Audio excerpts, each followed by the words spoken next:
Hello, everybody. Welcome to Cocktail Chatter, a brand new web series designed to bring together a little bit of fun with a little bit of marketing chatter. My name is Jeremy Francesi, owner of Strategic Branding Studios, and I am joined by our lead copywriter and cocktail enthusiast, Miss Gabrielle Farm. Gabby, how are you doing today? How's Austin treating you? It's going really well today. Very rainy, but otherwise can't complain. Well, we'll take it. Better than the snow from the week prior, but right.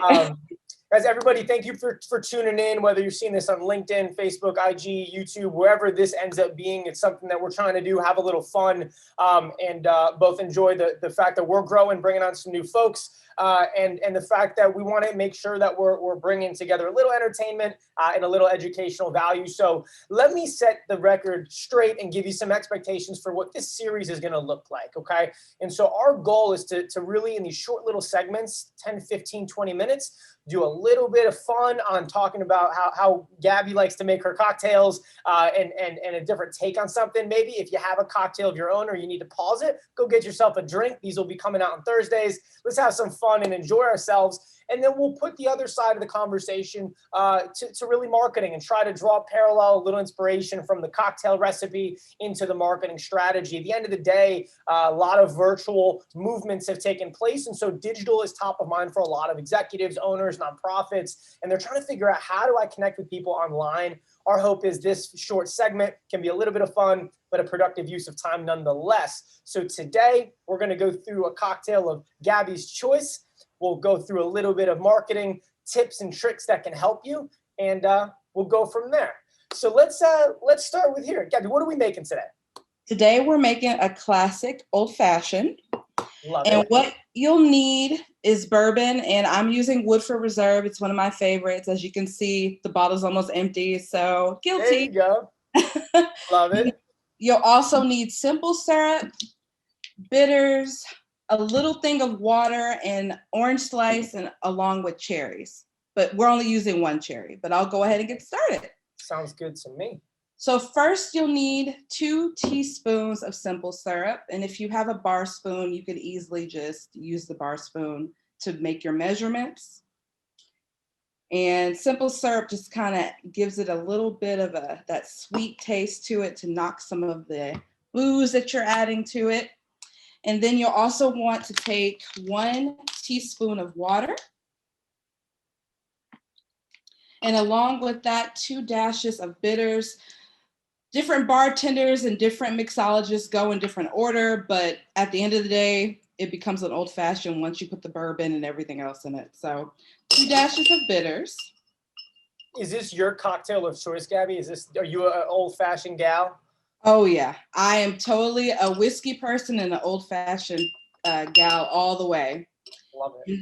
Now for the fun part, the bourbon. And what you'll do with the bourbon, I typically put 2 ounces with a little jigger, but the recipe usually calls for 1.5 or 1 ounce, but I'm using 2. Pour it on. Come on now. We got enough going on. Exactly. So you do that. And then what you do next, give it a little stir. And then you'll add 1 cube of ice. And I actually have little molded cubes that I use, but if you don't have a mold, that's fine. You can use a couple of cubes of regular sized ice. I'm gonna put that in the glass. And then I'm also going to slice a little peel of orange. Ooh, let me not make a mess. There you go.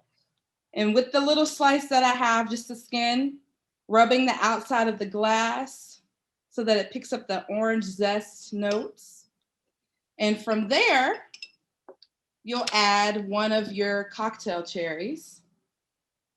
I can get it open. Funny. Of course, it's giving me a hard time, only because we're recording. Only because we're recording. There you go. There we go. Breaks it open. So 1 cherry. And I like to use a little wee bit of the juice. Give it a stir so that it gets a little cool. And once your glass feels a little cool to the touch on the outside, you're all set to enjoy. Woohoo! Love it. Love it, love it, love it. Oh, so good. Came out all right. I dig it. Came out perfect. How'd you get, tell me this, and also just, I'd love to understand and give people some context. How'd you get into like the mixology, the cocktail community? Obviously you write about a lot of different things in your editorial career, whether it is the musician side, the shows you covered, like the culture itself. Like how'd you get into this stuff? So about 4 years ago, I went to a whiskey tasting, and the story I was assigned to do was pairing what whiskey goes well with what song. What songs or what genre of music do you associate with whiskey? And that was my first tasting. And from there, I got my first assignment, which happened to be on Texas whiskey. I'm from Texas, so I was really excited to cover that. And the rest is really history. I've written about whiskey and cocktail culture and how it relates to just about everything. So it's been fun. That's all. Hey, we'll keep it coming. We got a bunch of other cocktails that we'll do through this series to see how we want to play with this. But look, a classic cocktail, when we get back to the basics, let's throw out all of the things that we know. Let's start from square one, because the truth about marketing is the way we do it may change, but why we do it has always stayed the same. And the goal is to get out of obscurity so people know who we are and what we do. And we can figure out if a human being that's providing a service or product can help another human being. Right? They may be running a company, but it's people connecting people because what we're sharing resonates and connects with them. Now, a lot of people are trying to figure out, what do I do? Well, let's start with the desired result. If you run a consulting firm and you do B2B sales, then your desired result may be, I want to connect with more CEOs and executives of companies that have 500 or more employees, right? They have infrastructure. Great. Let's write down, I want that result, whether it's a lead form you want to fill out, you want views on a video that you put together. Let's figure out what the desired behavior is that we want. Once we know what the behavior is, then we step back. Say, okay, I know what I want to happen, right? Think about like parenting. Like I don't have kids, but like think about parenting.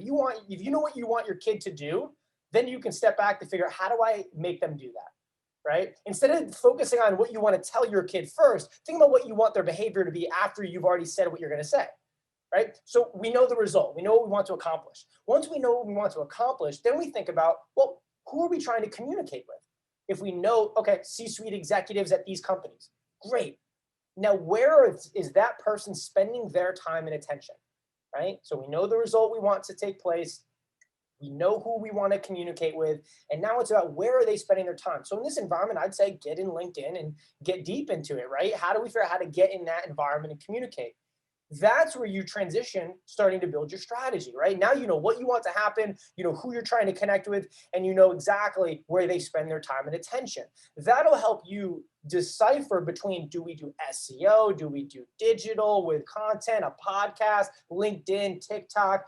If we know the answers to those first three questions, what's the desired result, who are we trying to communicate with, and where do they spend their time and attention, then we can, by natural just selection, be able to sort through that. Like, okay, that doesn't make sense. We shouldn't do that. Let's put SEO to the side. Let's run ads or go organic, because you know where they're going to be. That's where working with somebody like our agency or your internal team to figure out, now the time is spent on what's our message.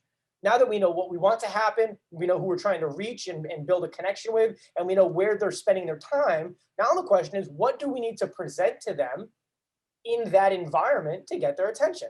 Whether it's a video, it's written, it's picture, a combination, right? But it starts with those basics. Let's not worry about our budget. Let's not worry about how good the content looks. Let's not worry about what we want to tell the world, right? Oftentimes we'll work with companies like, I want to tell the world this about us.